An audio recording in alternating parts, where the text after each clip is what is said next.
Prada is coming under fire today for putting out an image of a monkey with big red lips. They were immediately attacked on social media as racist because the images look a lot like a blackface. Prada now has withdrawn the ad and the toys that it was selling. RT's Trinity Chavez has the explanation. Italian fashion brand Prada pulling a collection of products after facing allegations that it was using blackface imagery.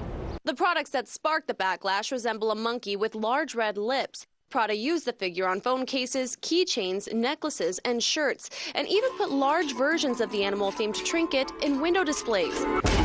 The brand has removed all trinkets in question from its stores and displays after facing fierce backlash around the world. It's quite obvious to me that to put out a product with a black face and big red lips, it's pretty obvious looking back for any person of ethnic origin, especially a black person, to see that. How can such a big brand nowadays, when diversity is such a big issue, get it completely wrong? The company slammed on social media for featuring it in the first place. One user taking to Twitter saying that ignorance is not an excuse, another one calling for the boycott of Prada.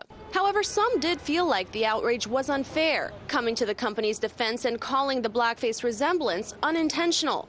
Prada now issuing an apology. The company said in a statement, the group abhors racist imagery. The Prada Malia are fantasy charms composed of elements of the Prada oeuvre. They are imagery creatures not intended to have any reference to the real world and certainly not blackface. Prada Group never had the intention of offending anyone, and we abhor all forms of racism and racist imagery. In this interest, we will withdraw the characters in question from display and circulation. A lawyer in New York City first drew attention to the products with a Facebook post saying that she was shaken with anger. She went on to say, when I asked a Prada employee whether they knew it had plastered blackface imagery throughout their store, in a moment of surprising candor, I was told that a black employee had previously complained about blackface at Prada, but he didn't work there anymore. Now, Prada says they will improve their diversity training, that they have learned their lesson from this incident and vow to do better. Reporting in New York, Trinity Chavez, RT. Thank you, Trinity. Joining us now are Steve Malzberg, who is a conservative commentator, and LaDawn Jones, who is a former Georgia lawmaker. Hey, LaDawn, let me begin with you. Do you think Prada did this intentionally for publicity, or did they just not know? And by the way, which is worse? You know, I don't think, hopefully it was not for publicity. That would be far worse. And I don't see how there could be any positive publicity that can come out of this. You know, I understand that Prada is in Italy. However, Italy has its own history of racism and its current issues with anti-immigration movements that come, or that include people from Africa. Do you mind if I stop you? Do you mind if I stop you for just a minute? You just said you couldn't see how this could be done for publicity. Do you have any idea how big this story is? Do you know this is the word Prada is now everywhere. It is all over the world. And it kind of fits their brand as the devilish company, as in Devil Wears Prada, right? It may be so, but then why retract it then, right? If it was not intentional, why retract it? Because it's cheap and easy. That it was retracted it's a one-shot wonder. You get a great story out there, everybody's talking about you, then you say, oh, I'm sorry, I didn't know, and you look like the good guy. Meanwhile, you just got $5 billion worth of branding. Possibly, but is this the kind of branding that you want, to be an ignorant, unknowing, and uncaring company? I don't think that that is the brand that Prada has put forth. I mean, frankly, what does this imagery have to do with selling men and women's fashion clothes and purses? Absolutely nothing. And so, you know, in this day and age, to be a business of this size, there is absolutely no reason why they should not have known or have people on their staff that can help make sure that they are being culturally sensitive. They are a worldwide brand. They need to have worldwide sensitivity. Steve, let me bring you into this. You think they should have known? And do you understand why there's a lot of people who are saying this is very offensive?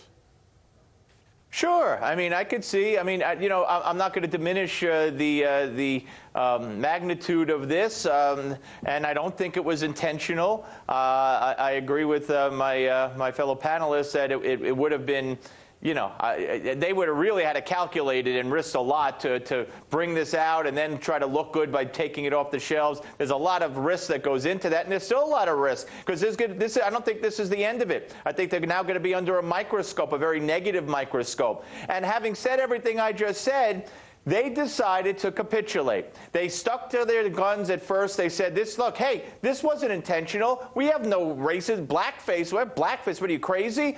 We didn't want to offend anybody. We don't believe in offending anybody. So they pulled it. But now they open themselves up to scrutiny, pulling further things in the future, meeting further demands. They've already now increased diversity training, which is like the standard step you take. Starbucks did it here in this country, et cetera.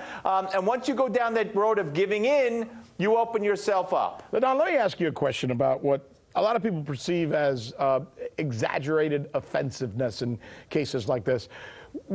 Wouldn't it seem like there are bigger fish to fry? There are really horrible racists out there who do horrible things to discriminate against African Americans and other minorities.